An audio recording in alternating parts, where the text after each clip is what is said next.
उपेंद्र कुशवाहा जी कोई हमला नहीं कर रहे हैं। उपेंद्र कुशवाहा जी को जिस तरह से फंसा करके नीतीश कुमार जी लाए अपने पार्टी में, एमएलसी बना करके बैठा दिया। जेडीयू को सबने रिजेक्ट कर दिया है। जेडीयू के मैक्सिमम सांसद भारतीय जनता पार्टी के संपर्क में कि हम बीजेपी से चुनाव लड़ेंगे, तो इससे बड़ा और प्रमाण क्या हो सकता है। कई लोग सामने आना शुरू हो गए हैं। जेडीयू कमजोर नहीं हो रहे, जेडीयू पूरी तरह खत्म होने के कगार पर, और जैसे ही पार्लियामेंट होगा तो तमाम उनके विधायक भाग जाएंगे। नमस्कार, आप देख रहे हैं लाइव सिटीज में हूं आपके साथ शिवम। छपरा पिटाई मामले में बिहार की जो सियासत है वो तेज हो गई है।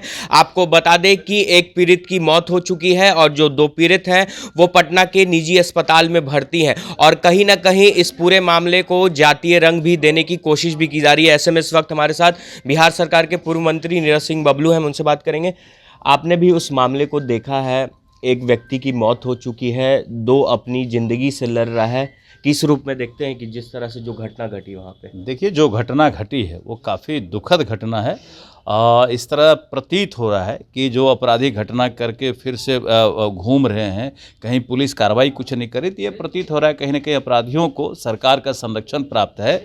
और जहाँ तक जातीय सवाल उठ रहा है, तो किसी जाति विशेष को निश्चित रूप से टारगेट करना ये काफ़ी दुखद है। और वहाँ हम इस चीज़ से इनकार नहीं कर सकते हैं कि जातीय रंग दिया गया है और जात को टारगेट किया गया है।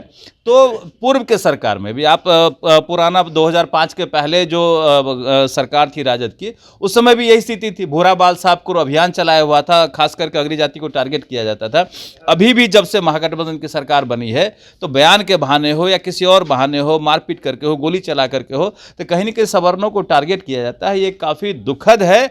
ऐसी घटना पर नीतीश कुमार जी अविलंब रोक लगाए, नहीं तो ये इनका ड्रामा नहीं चलने वाला है। लोग चुप नहीं बैठेंगे। अगर अपराधियों पर कार्रवाई नहीं होगी तो लोग चुप नहीं बैठेंगे। पर अभी तक जो मेन अभियुक्त हैं उनकी गिरफ्तारी भी नहीं हुई है। मैं वही कह रहा हूं ना कि अभियुक्तों की गिरफ्तारी नहीं होना, इससे यह प्रतीत होता है कि अपराधियों को सरकार का संरक्षण प्राप्त है। सरकार के संरक्षण में लोग अपराध कर रहे हैं और अपराधी नहीं कर रहे हैं, जाति विशेष को टारगेट कर रहे हैं या सवर्णों को टारगेट कर रहे हैं।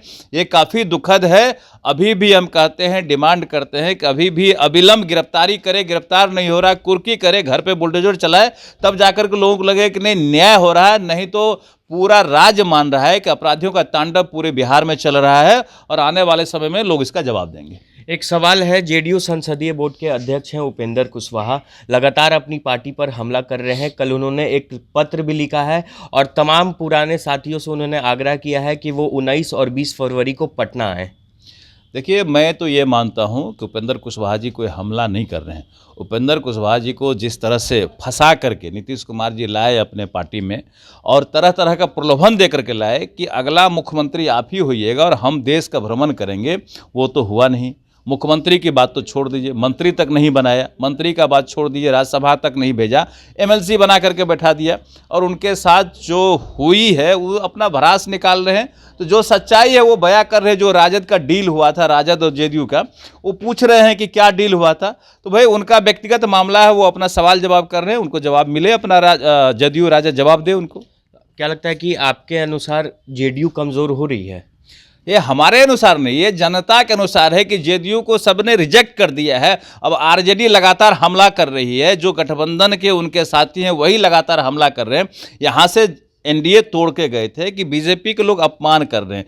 अब कौन अपमान कर रहा है, कौन सम्मान कर रहा है, ये दुनिया देख रही है। पूरे राज्य के लोग देख रहे हैं कि किस तरह राजद वाले नीतीश कुमार को अपमानित कर रहे हैं और किस तरह से जेडीयू कमजोर। और हम तो यहाँ तक कह रहे हैं कि जेडीयू के मैक्सिमम सांसद भारतीय जनता पार्टी के संपर्क में कि हम बीजेपी से चुनाव लड़ेंगे, तो इससे बड़ा और प्रमाण क्या हो सकता है। कई लोग सामने आना शुरू हो गए हैं। तो जेडीयू कमजोर नहीं हो रहे, जेडीयू पूरी तरह खत्म होने के कगार पर है। आपने अभी कहा कि जेडीयू के कई सांसद बीजेपी के संपर्क में हैं, तो क्या लगता है कि जल्दी ही टूट होगी उस जेडीयू में? टूट होगी कि क्या होगी वो तो भविष्य बताएगा। लेकिन सांसद का जैसे पार्लियामेंट चुनाव होगा तो मैक्सिमम सांसद जो जेडीयू के हैं वो चाह रहे हैं कि हम बीजेपी में घुस जाएं, किसी तरह बीजेपी से टिकट ले लें, बीजेपी से चुनाव लड़ रहे हैं। और जैसे ही पार्लियामेंट होगा तो तमाम उनके विधायक भाग जाएंगे। चलिए, हमारे साथ बिहार सरकार के पूर्व मंत्री नीरज सिंह बबलू थे, जिन्होंने एक बड़ा दावा कर दिया है कि लोकसभा चुनाव से पहले जेडीयू में भगदड़ मचने वाली है, और जब लोकसभा चुनाव संपन्न होंगे तो जेडीयू के तमाम जो विधायक हैं वो बीजेपी में शामिल होंगे। बहरहाल अब बने रहे हमारे साथ। अगर आपने हमारे चैनल को सब्सक्राइब नहीं किया है तो जल्द से जल्द सब्सक्राइब कर ले। धन्यवाद।